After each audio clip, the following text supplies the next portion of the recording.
साथियों, उत्तर प्रदेश विशेष का जो करंट अफेयर है, बहुत ही लेटेस्ट करंट अफेयर है, उसको हम आज देखने वाले हैं। आपका जो भी आगामी एग्ज़ाम होगा उसमें उत्तर प्रदेश विशेष का जो करंट अफेयर है उससे ज़रूर 1 या 2 प्रश्न पूछे जाएंगे। तो ये जो सीरीज़ है पूरी तरह से उत्तर प्रदेश का विशेष करंट अफेयर की सीरीज़ है। काफ़ी कम समय में सारे प्रश्नों का मैंने समावेश करने की पूरी कोशिश की है। तो आप इस वीडियो में अंत तक बने रहिएगा और आपको इस प्रश्नों से ज़रूर 1-2 प्रश्न आपको अपनी परीक्षाओं में देखने को मिलेंगे। तो आइए पहला पॉइंट डिस्कस कर लेते हैं। वैक्यूम आधारित सीवर सिस्टम वाला आगरा देश का पहला ज़िला बना है। तो ये अपने आप में एक बड़ी बात है कि जो आगरा डिस्ट्रिक्ट है वो पूरे देश का एक पहला ज़िला बना है। वो कैसा कि वैक्यूम आधारित सीवर सिस्टम वहाँ पर लगा है। देख लेते हैं उत्तर प्रदेश का आगरा वैक्यूम आधारित सीवर सिस्टम वाला देश का पहला शहर बन गया है। इन वैक्यूम का उपयोग सार्वजनिक स्थानों पर किया जाएगा। आगरा स्मार्ट सिटी के अधिकारियों ने मीडिया को बताया कि नगर निगम ने ताजमहल के पास ऐसे 240 घरों को वैक्यूम आधारित सीवर से जोड़ा है जहां पारंपरिक सीवर सिस्टम का प्रयोग नहीं किया जा सकता और इसकी अनुमानित लागत 100 करोड़ रुपए है और 5 साल तक नीदरलैंड की कंपनी द्वारा इसका रख रखाव किया जाएगा।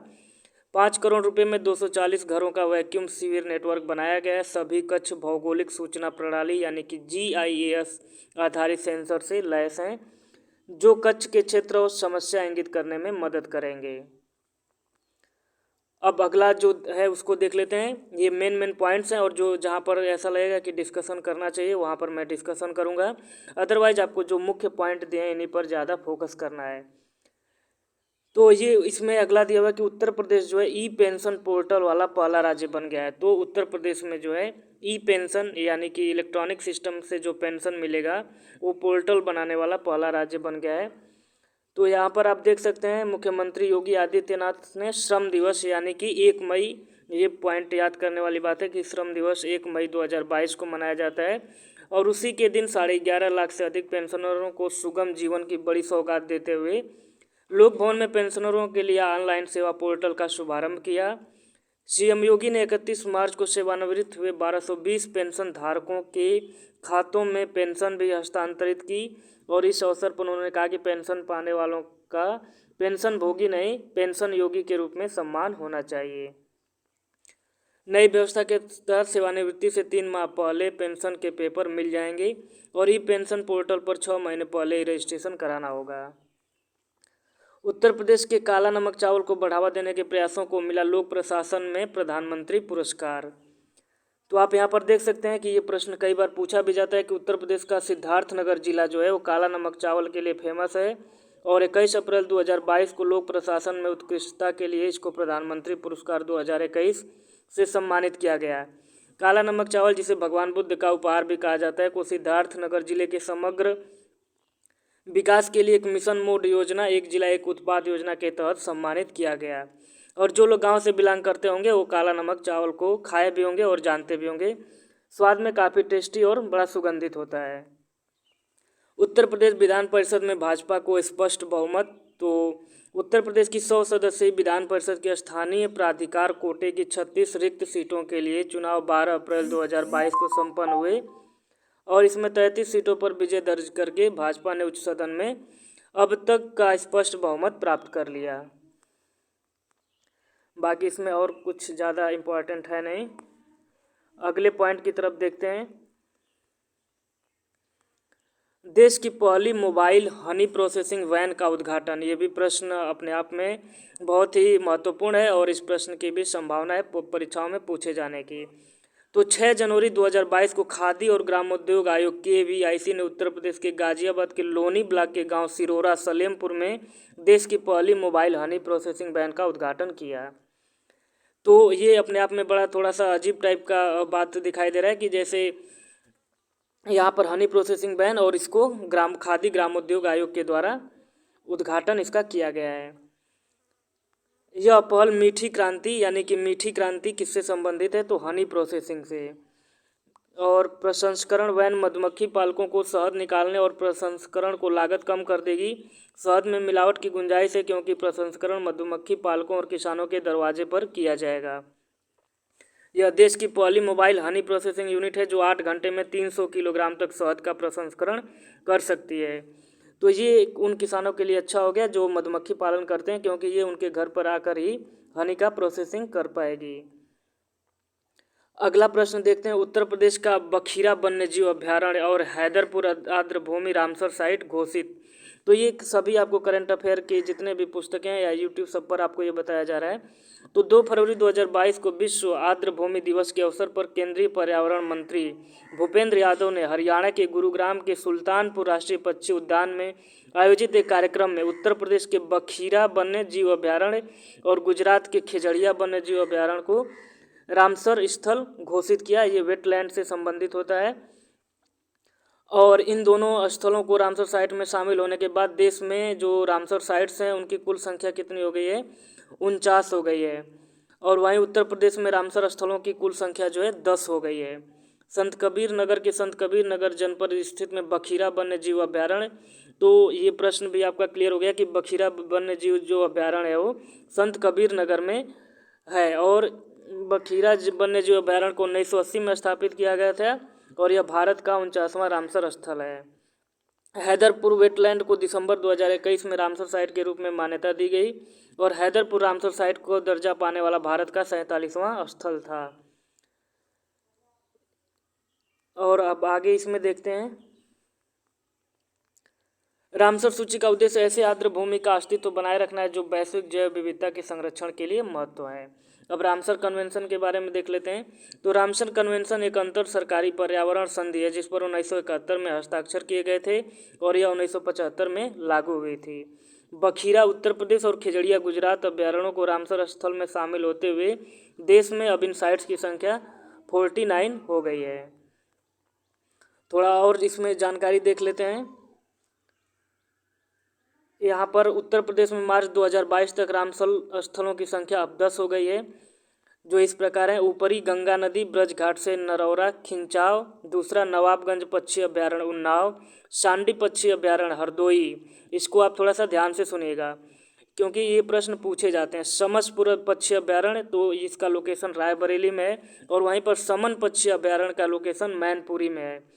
पार्वती रंगा पक्षी अभ्यारण्य गोंडा में और सरसई नावर झील इटावा और सुर सरोवर झील यानी और या कीथम झील आगरा और हैदरपुर वेटलैंड और बखीरा वन्य जीव अभ्यारण्य संत कबीर नगर। इस अवसर पर भारत की आर्द्रभूमि भौतिक रूप से पर अहमदाबाद के स्पेस एप्लीकेशन सेंटर द्वारा तैयार किया गया राष्ट्रीय आर्द्रभूमि दशकीय परिवर्तन एटलस भी जारी किया गया जो पिछले एक दशक में आर्द्रभूमि में हुए परिवर्तनों पर प्रकाश डालता है। अब अगला जो है से वो देखते हैं पॉइंट, उत्तर प्रदेश में 7 नए इंटरनेट एक्सचेंज नोड्स का शुभारंभ। तो 23 दिसंबर 2021 को केंद्रीय मंत्री राजीव चंद्रशेखर और SP सिंह बघेल तथा NXI के CEO अनिल कुमार जैन ने संयुक्त रूप से आगरा से उत्तर प्रदेश के कई शहरों में 7 नए इंटर एक्सचेंज नोड्स का शुभारंभ किया गया। तो ये नए एक्सचेंज कहाँ पर जो स्थापित किए गए, ये आगरा, लखनऊ, कानपुर, प्रयागराज, वाराणसी, गोरखपुर और मेरठ में शुरू किए गए।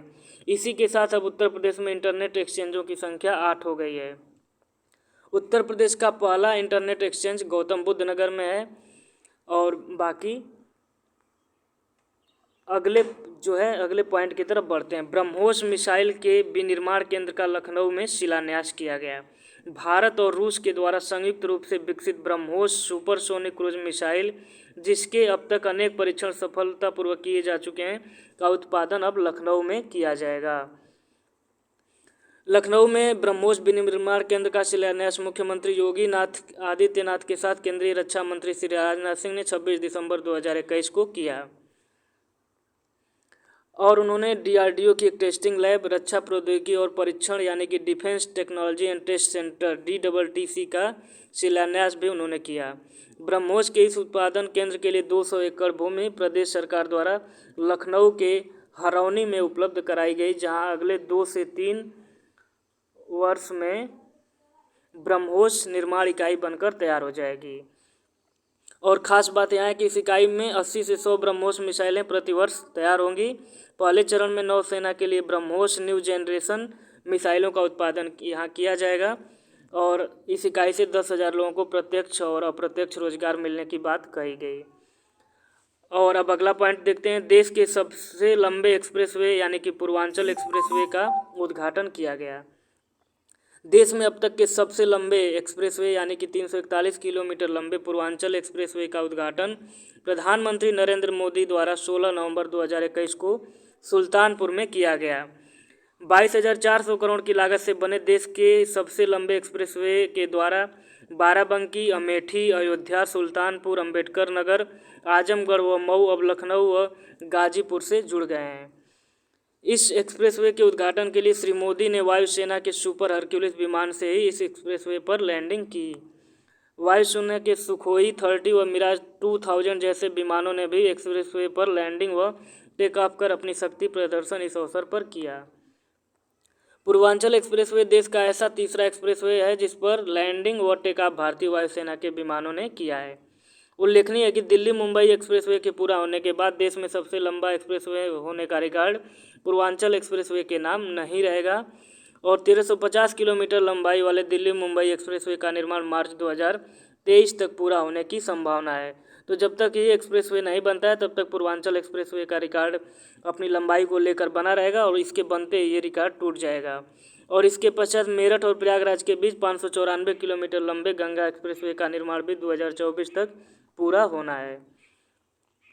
अगला देखते हैं पॉइंट, झांसी रेलवे स्टेशन का नाम अब वीरांगना लक्ष्मीबाई स्टेशन कर दिया गया है और उत्तर प्रदेश के इलाहाबाद जंक्शन का नाम बदलकर अब प्रयागराज जंक्शन, मुगल सराय रेलवे स्टेशन का नाम दीनदयाल उपाध्याय जंक्शन और फैजाबाद स्टेशन का नाम अयोध्या तथा मध्य प्रदेश में हबीबगंज भोपाल रेलवे स्टेशन का नाम रानी कमलापति स्टेशन करने के पश्चात उत्तर प्रदेश के झांसी रेलवे स्टेशन का नाम अब 1857 ईस्वी के स्वतंत्रता संग्राम में ब्रिटिश शासन की नींव हिला देने वाली झांसी की रानी वीरांगना लक्ष्मीबाई के नाम पर वीरांगना लक्ष्मीबाई स्टेशन किया गया है। तो इतने जो है स्थानों के नाम बदल दिए गए हैं। 1889 में स्थापित इस स्टेशन का नाम बदलने के प्रदेश सरकार के प्रस्ताव को केंद्रीय गृह मंत्री की मंजूरी मिलने के पश्चात प्रदेश सरकार के नाम परिवर्तन की सूचना 29 दिसंबर 2021 को जारी कर दी गई। अब अगला पॉइंट देखते हैं, दादूपुर रेलवे स्टेशन का नाम मां बाराही देवी धाम कर दिया गया है। तो उत्तर प्रदेश में लखनऊ वाराणसी रेलखंड पर स्थित दादूपुर स्टेशन का नाम मां बाराही देवी धाम किया गया है। इस नए नामकरण की घोषणा आदित्यनाथ ने दिसंबर 2020 में की थी और विभिन्न औपचारिकताएं पूरा होने के पश्चात दादूपुर का यह नाम 2021 से प्रभावी हो गया है। उत्तर प्रदेश के रटौल आम को जीआई टैग, तो 13 अक्टूबर 2021 को उत्तर प्रदेश के बागपत जिले में उत्पादित किया जाने वाला प्रसिद्ध रटौल आम को भौगोलिक संकेतक यानी कि जियोग्राफिकल इंडिकेशन रजिस्ट्री चेन्नई ने भौगोलिक संकेतन प्रदान किया। इस आम का नामकरण रटौल नाम के गांव पर किया गया है जहां इसकी उत्पत्ति हुई थी। यह आम अपनी विशेष सुगंध और स्वाद के लिए प्रसिद्ध है। इस आम को पाकिस्तान द्वारा अपनी मूल उपज के रूप में भी दावा किया जाता है और रटौल आम को अच्छी जल निकासी वाली मिट्टी में 5.5 से 7.5 pH मान के साथ रेतीली और दोमट मिट्टी में भी उगाया जाता है। उत्तर प्रदेश में विधानसभा चुनाव के बाद सरकार का गठन, तो इस राज्य की 403 सदस्यीय विधानसभा का चुनाव 7 चरणों में क्रमशः 10 फरवरी, 14 फरवरी, 20 फरवरी, 23 फरवरी, 27 फरवरी, 3 मार्च तथा 7 मार्च 2022 को संपन्न हुआ था। निर्वाचन आयोग द्वारा जारी चुनाव परिणाम में भारतीय जनता पार्टी को सर्वाधिक 255 सीटें और बीजेपी का मत प्रतिशत सर्वाधिक 41.3% रहा। बीजेपी के बाद दूसरे स्थान पर समाजवादी पार्टी, जिसे इन चुनावों में 111 सीटें मिली और इनका मत का प्रतिशत 32.1। बाकी अन्य दल जो हैं, अपना दल, राष्ट्रीय लोक दल और ये सारी चीज़ें हैं। तो इनमें हमको जो वही चीज़ें याद रखनी है जो परीक्षाओं में जिनके आने की संभावना है। इसमें से एक पॉइंट और जो इम्पोर्टेंट है वो ये है कि उत्तर प्रदेश विधानसभा के लिए चुनाव में सर्वाधिक पहले की तुलना में 47 महिलाओं ने चुनाव जीता है। तो इस विधानसभा चुनाव में जो है कि सर्वाधिक 47 महिलाओं ने चुनाव जीता है। बीजेपी गठबंधन राज्य में 403 सीटों में 273 सीट जीतकर पूर्ण बहुमत से राज्य में लगातार दूसरी बार और योगी आदित्यनाथ की सरकार बनाने में सफल रही। योगी आदित्यनाथ जो है दूसरी बार लगातार उत्तर प्रदेश के मुख्यमंत्री बने हैं और योगी आदित्यनाथ के साथ जो केशव प्रसाद मौर्य हैं और ब्रिजेश पाठक को उप मुख्यमंत्री पद की भी शपथ दिलाई गई। मिशन शक्ति अभियान का तीसरा चरण प्रारंभ, तो नारी सुरक्षा, सम्मान एवं स्वावलंबन हेतु मिशन शक्ति अभियान का तीसरा चरण राज्य में 21 अगस्त 2021 को प्रारंभ हुआ। राज्यपाल आनंदीबेन पटेल और मुख्यमंत्री योगी आदित्यनाथ ने लखनऊ में इसका शुभारंभ किया और इस अवसर पर राज्य की 75 ऐसी महिलाओं को सम्मानित भी किया गया।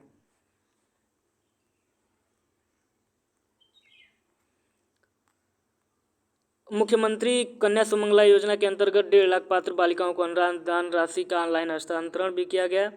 और मिशन शक्ति अभियान का तीसरा चरण 31 दिसंबर 2021 तक चलेगा।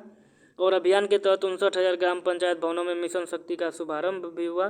तो ये सारी चीज़ें हुई। अब अगला पॉइंट देखते हैं, उत्तर प्रदेश मुख्यमंत्री बाल सेवा योजना सामान्य को स्वीकृति। तो मुख्यमंत्री बाल सेवा योजना को स्वीकृति प्रदान की गई है। इस योजना के अंतर्गत जो है कोरोना संक्रमण से इतर किसी अन्य कारण से अनाथ हुए बच्चों को आर्थिक सहायता दी जाएगी। इसमें प्रत्येक बच्चे को 2500 प्रतिमाह दिए जाएंगे और एक परिवार के पात्र अधिकतम 2 बच्चों को ही लाभ मिलेगा। तो ये सारी, और उल्लेखनीय है कि इससे पूर्व राज्य सरकार उत्तर प्रदेश मुख्यमंत्री बाल सेवा योजना को स्वीकृति दे चुकी है। इसमें कोरोना संक्रमण से अनाथ हुए बच्चों को प्रतिमाह 4,000 देने की व्यवस्था है। तो जो कोरोना संक्रमण से अनाथ हुए हैं उनको 4,000 और जो अन्य कारण से हुए हैं उनको 2500 रुपया। उत्तर प्रदेश मुख्यमंत्री बाल सेवा योजना, तो मुख्यमंत्री योगी आदित्यनाथ एवं राज्यपाल आनंदीबेन पटेल ने 22 जुलाई 2021 को लोक भवन लखनऊ में उत्तर प्रदेश मुख्यमंत्री बाल सेवा योजना का शुभारंभ किया। तो ये पूरा यहाँ पर दिया गया है। और अब अगला देखते हैं, मडुवाडी रेलवे स्टेशन का नाम अब बनारस रेलवे स्टेशन होगा। तो उत्तर पूर्व रेलवे के अधिकारियों ने 15 जुलाई 2021 से वाराणसी शहर में मडुवाडी रेलवे स्टेशन का नाम परिवर्तित कर बनारस रेलवे स्टेशन कर दिया। और ये अगला बड़ा महत्वपूर्ण है कि काकोरी कांड का नाम परिवर्तित। तो काकोरी कांड का नाम परिवर्तित कर अब इसे काकोरी ट्रेन एक्शन कर दिया गया है, क्योंकि कांड शब्द जो है ये थोड़ा सा अपमानजनक लगता था, तो इसको बदल कर और इसको काकोरी ट्रेन एक्शन कर दिया गया। और वर्ष 2022 में 100 वर्ष पूरा करने जा रही चौरी चौरा महोत्सव कार्यक्रम के अंतर्गत उत्तर प्रदेश सरकार ने 9 अगस्त 2021 को काकोरी ट्रेन एक्शन की वर्षगांठ मनाई। अब ये उत्तर प्रदेश की जो पॉपुलेशन पॉलिसी यानी कि जनसंख्या नीति 2021 से 2030 में क्या बदलाव हुआ है, तो उसको आप यहाँ पर देख लीजिए।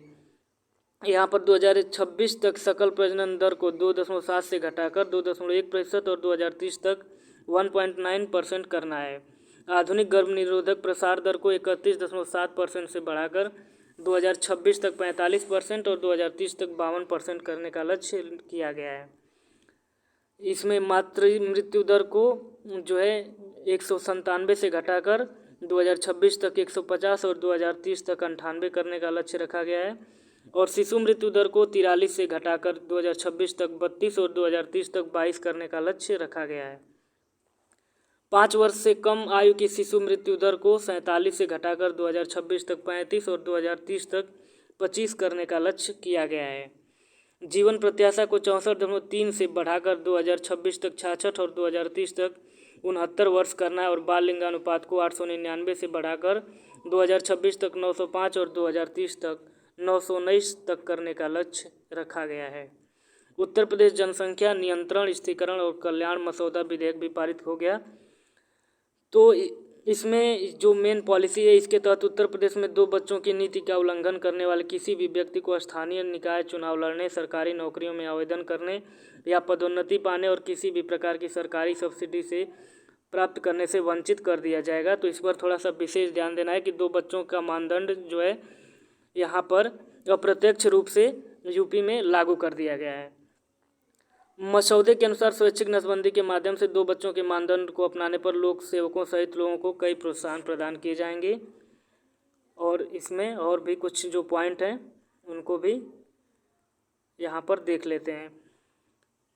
एक बच्चे के मानदंड को अपनाने वाले सरकारी कर्मचारी या आम नागरिक को मुफ्त स्वास्थ्य देखभाल सुविधा, 20 साल तक की उम्र तक के बच्चे को बीमा कवरेज का अतिरिक्त लाभ मिलेगा। तो अगर आप एक बच्चा पैदा करते हैं तो आपको और भी बहुत सारी सुविधाएं जो है योगी जी के द्वारा दिया जाएगा।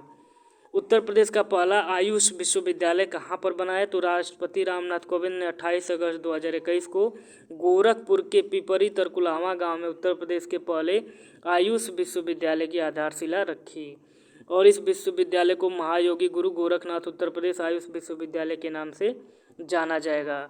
299 करोड़ की लागत से बनने वाले 52 एकड़ में फैले विश्वविद्यालय में आयुष यानी कि आयुर्वेद, यूनानी, होम्योपैथ और योग सहित सभी चिकित्सा सुविधाएं उपलब्ध रहेंगी। और इस सरकार ने इस विश्वविद्यालय के निर्माण कार्य को पूरा करने की समयावधि जो है वर्ष 2023 निर्धारित की है। Uttar Pradesh adapt heritage policy, इसमें क्या है कि 16 अगस्त 2021 को उत्तर प्रदेश मंत्रिमंडल ने भारत सरकार द्वारा स्वीकृत एडाप्ट हेरिटेज पॉलिसी अपनी धरोहर अपनी पहचान के तरह प्रदेश के लिए तैयार की गई। Uttar Pradesh adopt heritage policy अपनी धरोहर अपनी पहचान को अनुमोदित किया। इस नीति के अंतर्गत उत्तर प्रदेश राज्य पुरातत्व निदेशालय द्वारा संरक्षित स्मारकों, पुरास्थलों का स्थलीय विकास, रख रखाव एवं जन सुविधाओं का प्रबंधन सार्वजनिक उद्यम इकाइयों एवं निजी क्षेत्र की सहभागिता से किया जाएगा। और इस नीति के तहत संरक्षित स्मारकों, पुरास्थलों को विकसित करने हेतु निजी क्षेत्र के उद्यमियों को स्मारक मित्र बनाने का प्रस्ताव है। तो ये एक नए तरीके का मित्र आ गया, स्मारक मित्र। चयनित स्मारक मित्र खुद के संसाधनों से स्मारकों का स्थलीय विकास, पर्यटकों के लिए स्मारक परिसर में जन सुविधा प्रबंधन एवं वार्षिक रखाव आदि की व्यवस्था करेंगे। तो ये अच्छी बात है, क्योंकि अब स्मारकों को रखने की जिम्मेदारी स्मारक मित्र की होगी और अब वही इसका रख रखाव भी करेंगे। अच्छी अच्छी योजनाएं योगी सरकार के द्वारा समय समय पर लॉन्च की जा रही है, जिससे युवाओं को बहुत ज़्यादा रोजगार मिल रहा है। अब इसमें चुने गए स्मारकों में छतर मंजिल एवं फरहत बख्श कोठी, कैसर बाग और लखनऊ कोठी, गुलस्तान इरम, कैसर बाग लखनऊ, दर्शन विलास और ये गोवर्धन, मथुरा गुरुधाम, प्राचीन दुर्ग और ये झांसी आदि शामिल हैं। और इनके मंत्री एक बार कह भी चुके हैं कि जो अग्निवीर आएंगे वो इसी तरह का काम भी करेंगे। तो उसी के संबंध में ये पहले से ही इनका पूरा सिस्टम बना दिया गया है। अब नवीनतम पुरस्कार देख लेते हैं। तो उत्तर प्रदेश संस्कृत संस्थान पुरस्कार 2020। तो उत्तर प्रदेश संस्कृत संस्थान के वर्ष 2020 के पुरस्कार 19 अगस्त 2021 को घोषित किए गए। संस्थान के सर्वोच्च सम्मान विश्व भारती के लिए ओम प्रकाश पांडे का चयन किया गया और डॉक्टर बिशन लाल गौड़ को महर्षि वाल्मीकि व डॉक्टर कमला पांडे को महर्षि व्यास पुरस्कार के लिए चुना गया। तो इसको आप थोड़ा सा याद कर लीजिए, क्योंकि ये पॉइंट पूछे जा सकते हैं। और मुख्य पुरस्कारों की सूची निम्नलिखित है। तो ये डॉक्टर ओम प्रकाश पांडे को विश्व भारती पुरस्कार, बिशन लाल गौड़ को महर्षि वाल्मीकि और कमला पांडे को महर्षि व्यास पुरस्कार दिया गया है। और महर्षि नारद पुरस्कार जो है डॉक्टर चंद्रगुप्त श्रीधर वर्डेकर को दिया गया है। अब इसमें हम पूरा उत्तर प्रदेश का एक तथ्य सार देख लेते हैं। ये उसमें तो पॉइंट वाइज था, उसमें डिस्क्रिप्शन भी दिया गया था, लेकिन ये तथ्य सार जो है ये महत्वपूर्ण है। तो मुकुल गोयल की जगह किसे 13 मई 2022 को उत्तर प्रदेश का कार्यवाहक पुलिस महानिदेशक नियुक्त किया गया। तो ये देवेंद्र सिंह चौहान को। 12 मई 2022 को NSDC इंटरनेशनल तथा हिंदुस्तान पोर्ट्स प्राइवेट लिमिटेड के बीच उत्तर प्रदेश के किस स्थान पर स्किल इंडिया अंतर्राष्ट्रीय केंद्र की स्थापना हेतु समझौता ज्ञापन पर हस्ताक्षर किया गया। तो ये वाराणसी शहर में। और 1 मई 2022 को अंतर्राष्ट्रीय मजदूर दिवस के अवसर पर मुख्यमंत्री योगी आदित्यनाथ ने सेवानिवृत्त सरकारी कर्मचारियों के लिए ई पेंशन पोर्टल लॉन्च किया। 18 से 20 अप्रैल 2022 को सूरत में स्मार्ट सिटी स्मार्ट शहरीकरण सम्मेलन में सर्वश्रेष्ठ राज्य का पुरस्कार प्रदान किया गया। तो ये उत्तर प्रदेश को। और उत्तर प्रदेश सरकार ने अप्रैल 2022 में जल जनित और बैक्टीरिया जनित बीमारियों के प्रसार को रोकने के लिए किस अभियान की शुरुआत की। तो ये दस्तक अभियान। और किस लोक गायिका को लोक निर्मल सम्मान 2022 से सम्मानित किया गया। तो ये शारदा सिन्हा को। और प्रधानमंत्री नरेंद्र मोदी ने पिछले दिनों मेरठ के किस कस्बे में मेजर ध्यानचंद यूनिवर्सिटी की आधारशिला रखी। तो ये मेरठ जिले के सरधना कस्बे में। हाल ही में जल शक्ति मंत्रालय द्वारा किस देश में उल्लेखनीय प्रयास के लिए उत्तर प्रदेश को शीर्ष स्थान प्रदान किया गया। तो ये जल संरक्षण में। और उत्तर प्रदेश के मुख्यमंत्री योगी आदित्यनाथ में आजमगढ़ विश्वविद्यालय का नाम क्या रखा। तो ये महाराजा सुहेलदेव विश्वविद्यालय इनका नाम रखा गया। तो महाराजा सुहेलदेव को लेकर बीजेपी काफ़ी ज़्यादा अपने एजेंडे में उनको रखती है और उनको बड़ा सम्मान दिया जाता है।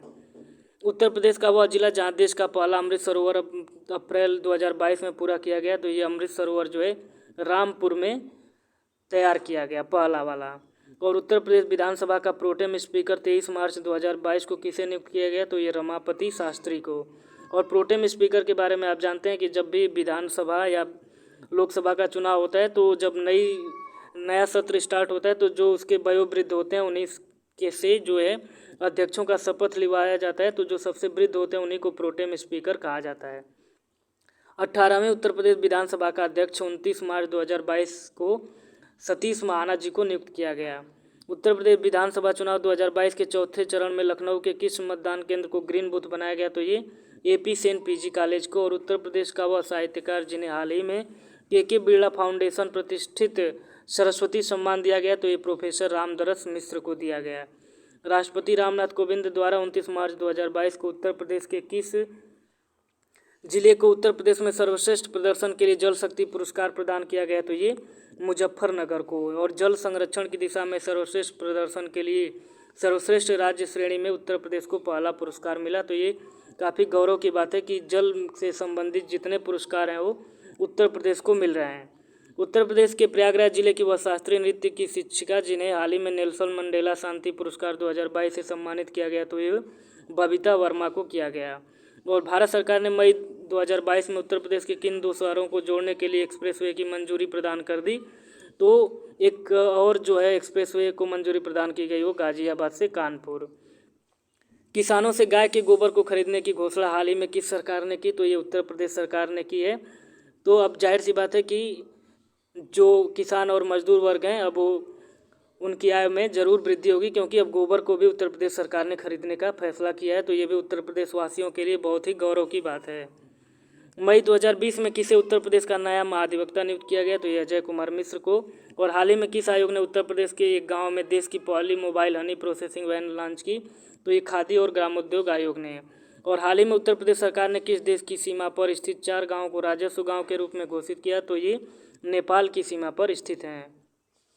16 नवंबर 2021 को प्रधानमंत्री मोदी ने उत्तर प्रदेश में 6 लेन के 340.8 किलोमीटर भारत के सबसे लंबे एक्सप्रेसवे का उद्घाटन किया, तो ये पूर्वांचल एक्सप्रेसवे। और 12 से 21 नवंबर 2021 के बीच उत्तर प्रदेश में कहाँ पर हुनर हाट के 32वें संस्करण का आयोजन किया गया, तो ये लखनऊ में किया गया। गृह मंत्री अमित शाह द्वारा 13 नवंबर 2021 को उत्तर प्रदेश के किस शहर में 108 करोड़ रुपए की लागत से निर्मित होने वाला राज्य विश्वविद्यालय का शिलान्यास किया गया, तो ये आजमगढ़ में। और 8 नवंबर 2021 को वाणिज्य एवं उद्योग मंत्रालय भारत सरकार द्वारा जारी लीड्स लॉजिस्टिक प्रदर्शन सूचकांक 2021 में उत्तर प्रदेश को कौन सी रैंक प्रदान की गई, तो ये 6ठी रैंक प्रदान की गई। उत्तर प्रदेश सरकार ने अक्टूबर 2021 में किस बॉलीवुड अभिनेत्री को एक जिला एक उत्पाद योजना का ब्रांड एम्बेसडर बनाया, तो ये कंगना रनौत को बनाया गया। और कंगना रनौत का बीजेपी से बड़ा अच्छा नाता है, इसलिए इनको बना दिया गया होगा। अक्टूबर 2021 में किसे इलाहाबाद उच्च न्यायालय का मुख्य न्यायाधीश नियुक्त किया गया, तो ये न्यायमूर्ति राजेश बिंदल को। उत्तर प्रदेश के सिद्धार्थनगर से प्रधानमंत्री मोदी ने 25 अक्टूबर 2022 को इतने 2329 करोड़ रुपए की लागत से नवनिर्मित किन 9 मेडिकल कॉलेजों का लोकार्पण किया, तो ये सिद्धार्थनगर, देवरिया, एटा, गाजीपुर, हरदोई, प्रतापगढ़, मिर्ज़ापुर, फतेहपुर और जौनपुर। तो ये भी उत्तर प्रदेश के लिए गौरव का विषय है, क्योंकि अब इतने सारे मेडिकल कॉलेज उत्तर प्रदेश में बना दिए गए हैं। केंद्रीय मत्स्य पालन, पशुपालन और डेयरी मंत्री पुरुषोत्तम रुपाला 8 अक्टूबर 2021 को उत्तर प्रदेश के किस स्थान से नदी पशुपालन कार्यक्रम का शुभारंभ किया, तो ये ब्रज घाट गढ़ मुक्तेश्वर उत्तर प्रदेश से। योगी सरकार ने फैजाबाद का नाम बदलकर अयोध्या कैंट कर दिया है। और सार्वजनिक सेवाओं के लिए अब रोपवे सेवाओं का उपयोग करने वाला उत्तर प्रदेश का कौन सा शहर भारत का पहला शहर बन गया, तो ये वाराणसी भोलेनाथ की नगरी को बना दिया गया है। तो ये भी उत्तर प्रदेश के लिए काफ़ी गौरव की बात है। 20 अक्टूबर 2021 को प्रधानमंत्री मोदी ने प्रमुख बौद्ध तीर्थ स्थलों को जोड़ने के लिए उत्तर प्रदेश के किस शहर में अंतर्राष्ट्रीय हवाई अड्डे का उद्घाटन किया, तो ये कुशीनगर में किया गया है। और अयोध्या में हाल ही में किस कोरियाई रानी के नाम से एक पार्क का उद्घाटन किया गया, तो ये हे वांग ओके मेमोरियल पार्क। और अयोध्या का नाता दक्षिण कोरिया से बहुत पुराना है, ये रघुवंशियों का ही नाता है दक्षिण कोरिया से। केंद्र सरकार ने देश में प्रस्तावित 4 मेडिकल डिवाइस पार्क में एक डिवाइस पार्क उत्तर प्रदेश में कहाँ स्थापित करने की घोषणा की, तो गौतम बुद्ध नगर में। और ब्रिटिश कंपनी फ्रेश हाउस द्वारा जारी एक रिपोर्ट के अनुसार उत्तर प्रदेश के किस शहर को 2020 में दुनिया के 50 सर्वाधिक प्रदूषित शहरों की सूची में दूसरे स्थान पर रखा गया, तो ये गाजियाबाद को रखा गया। संस्कृति मंत्रालय भारत सरकार ने हाल ही में उत्तर प्रदेश के किस शहर में भारतीय विरासत संस्थान यानी कि इंडियन इंस्टीट्यूट ऑफ हेरिटेज स्थापित करने का निर्णय लिया है, तो ये नोएडा में। और अगला प्रश्न बहुत ही महत्वपूर्ण और बहुत ही गौरवान्वित करने वाला, हाल ही में उत्तर प्रदेश सरकार ने अलीगढ़ का नाम परिवर्तित कर क्या रखने की घोषणा की है, तो अब अलीगढ़ को हम लोग हरिगढ़ के नाम से जानेंगे। तो ये भी बहुत ही गौरव का विषय है कि अब अलीगढ़ को हरिगढ़ के रूप में जाना जाएगा। उत्तर प्रदेश सरकार ने हाल ही में किस शहर में major Dhyanchand sports stadium university, तो ये मेरठ में। और उत्तर प्रदेश के सहारनपुर विश्वविद्यालय का नाम हाल ही में, तो ये माँ शाकंभरी विश्वविद्यालय जाना जाएगा। मुख्यमंत्री के रूप में अपना दूसरा कार्यकाल के लिए योगी आदित्यनाथ 25 मार्च 2022 को लखनऊ के किस स्थान पर शपथ ग्रहण की? तो ये इकाना स्टेडियम जो समाजवादी पार्टियों के द्वारा बनवाया गया था उसी में इन्होंने शपथ लिया था। 2022 के उत्तर प्रदेश के विधानसभा चुनाव में कुल महिलाएं तो ये 47 महिलाएं हैं। और नीति आयोग द्वारा जारी 2021 में बहुआयामी निर्धनता सूचकांक में उत्तर प्रदेश को कौन सी रैंक दी गई? तो ये तीसरी रैंक दी गई। तो ये भी अच्छी बात है क्योंकि अब उत्तर प्रदेश में निर्धनता है जो काफ़ी कम हो रही है, और हो भी क्यों ना, क्योंकि सरकार ने गोबर खरीदने का फैसला कर लिया है। हाल ही में उत्तर प्रदेश में कुल कितने नए इंटरनेट एक्सचेंज नोड्स हुए? तो ये 7 हुए हैं। और 4 मेडिकल डिवाइस पार्क में एक डिवाइस पार्क जो है उत्तर प्रदेश में, ये गौतम बुद्ध नगर में। और प्रधानमंत्री नरेंद्र मोदी ने 11 सितंबर 2021 को महान कवि सुब्रमण्यम भारती की 100वीं पुण्यतिथि पर उत्तर प्रदेश के किस केंद्रीय विश्वविद्यालय में एक पीठ बनाने की स्थापना की है? तो ये BHU यानी कि बनारस हिंदू विश्वविद्यालय में किया गया है। और भारतीय विरासत संस्थान जो है ये नोएडा में स्थापित करने का निर्णय लिया गया है। अगले पॉइंट को देख लेते हैं। हाल ही में अलीगढ़ का नाम परिवर्तन कर हरिगढ़ कर दिया गया है। आयुष विश्वविद्यालय जो है गोरखपुर में। और 5 सितंबर 2021 को वाराणसी से किस शहर के बीच क्रूज सेवा का शुभारंभ किया गया है? तो ये बनारस से चुनार के बीच में अब क्रूज चलाई जाएगी। उत्तर प्रदेश का वो आध्यात्मिक शहर जहां उत्तर प्रदेश सरकार ने 10 सितंबर 2021 को शहर के 10 किलोमीटर के दायरे में मांस और शराब की बिक्री पर पूर्ण प्रतिबंध लगा दी। तो ये मथुरा और वृंदावन में ऐसा किया गया है। इसको बाकी उत्तर प्रदेश में भी कर देना चाहिए, अयोध्या में, वाराणसी में, और जितने भी गोरखपुर हुआ वहाँ पर भी इस तरह का बैन लगा देना चाहिए। और प्रधानमंत्री नरेंद्र मोदी ने 14 सितंबर 2021 को उत्तर प्रदेश के किस शहर में राजा महेंद्र प्रताप सिंह राज्य विश्वविद्यालय की आधारशिला रखी? तो ये अलीगढ़, और अलीगढ़ का नाम अब हरिगढ़ हो गया है। India smart city award contest 2020 में उत्तर प्रदेश को देश के शीर्ष राज्य का पुरस्कार मिला। तो ये भी बहुत अच्छी बात है, उत्तर प्रदेश को India smart city award contest में शीर्ष राज्य का पुरस्कार मिला। प्रदेश का वह रेलवे स्टेशन जिसका नाम बदलकर रानी लक्ष्मीबाई कर दिया गया तो ये झांसी। और वरिष्ठ IAS अधिकारी 30 जून 2021 को उत्तर प्रदेश के नए महापुलिस निदेशक बने तो मुकुल गोयल। और राज्य का पहला कौन कोरोना मुक्त जिला बना है? तो ये महोबा बना है। ये महत्वपूर्ण प्रश्न है। और काला नमक चावल महोत्सव सिद्धार्थनगर में। और आनंदीबेन पटेल ने किसे राज्य अनुसूचित जाति जनजाति आयोग का अध्यक्ष नियुक्त किया है? तो ये डॉक्टर राम बाबू हारित को। केन बेतवा लिंक परियोजना के लिए उत्तर प्रदेश ने किस राज्य के साथ समझौता किया है? तो ये सभी जानते हैं, ये मध्य प्रदेश के साथ हुआ है। और शहीद उस्फाक उल्ला खां पार्क का उद्घाटन ये गोरखपुर में किया गया है। और वर्तमान में भारत का सर्वाधिक अंतर्राष्ट्रीय हवाई अड्डा वाला राज्य बन गया है तो ये उत्तर प्रदेश बन गया है। और केंद्रीय पंचायती राज मंत्रालय द्वारा अप्रैल 2021 में उत्तर प्रदेश को किस पुरस्कार द्वारा सम्मानित किया गया? तो ये ई-पंचायत पुरस्कार 2021। उत्तर प्रदेश स्थित वह बैंक जिसने 26 अप्रैल 2021 से एक स्मॉल फाइनेंस बैंक के रूप में अपना परिचालन शुरू किया है तो ये Shivalik small finance bank limited. Allahabad उच्च न्यायालय के पूर्व न्यायाधीश जिन्होंने 5 जून 2021 को उत्तर प्रदेश मानवाधिकार आयोग के अध्यक्ष का पद ग्रहण किया है तो ये न्यायमूर्ति BK नारायण। भारतीय राजस्व सेवा के वो अधिकारी जिन्हें अप्रैल 2021 में उत्तर प्रदेश लोक सेवा आयोग का अध्यक्ष नियुक्त किया गया तो ये संजय श्रीनेत को। और राष्ट्रपति रामनाथ कोविंद ने 10 जून 2021 को किसे इलाहाबाद उच्च न्यायालय का मुख्य न्यायाधीश नियुक्त किया? तो ये जस्टिस संजय यादव को।